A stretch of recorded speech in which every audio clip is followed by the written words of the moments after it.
والتصوف هو أخلاق الرسول وما كان عليه كما قال تعالى وإنك لعلى خلق عظيم.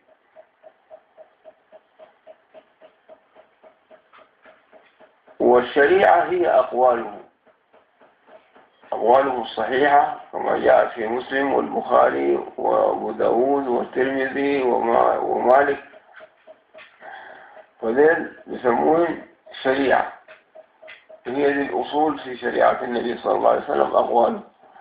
أما الطريق الصوفي هو أفعاله صلى الله عليه وسلم من قيام الليل وصيام الهواجر وتحمل الأذى والإحسان إلى من أساء إليه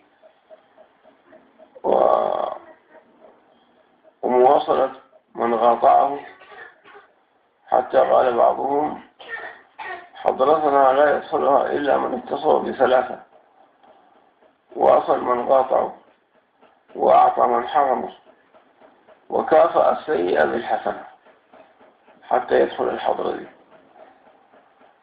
الإنسان ما جاء في أبوك ولا عزاك تمشي تتعزيه، إنسان جادت عليه الأيام وما أداك، لما ربنا تجد عليك الأيام أديه ما دعا به. وإنسان كذلك أساء فيك أحسن فيه. وهذه هي أخلاق الصالحين وأساس طريقة الصوفية، وهو أخلاق رسول الله صلى الله عليه وسلم. زيارة أهل الله كالغيث للنوى، لقد فاز من يسعى إلى القوم أو النوى. هي الماء للظمآن والعيش للذي يجوع وللأصغام حقا هي الدواء.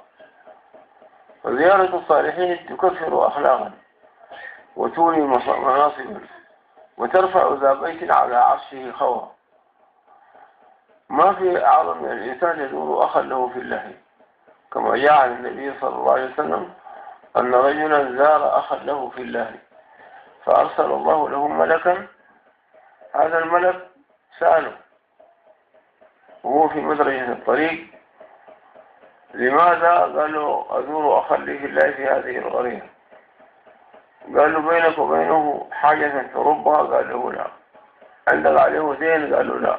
ولما تزوره؟ قال له: محبة في الله، ما عندي حاجة. قال له: أعلم أني ملك من ملائكة الرحمن وأن الله يحبك كما أحببته فيه. فهذه أصل الزيارة هي المحبة في الله.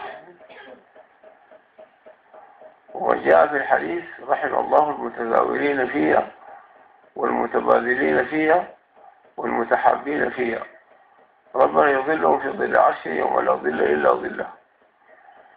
وقال الإمام الشافعي رضي الله عنه: أحب الصالحين ولست منهم، وأرجو من محبتهم شفاعة، وأكره من تجارته المعاصي ولو كنا سويا في البضاعة.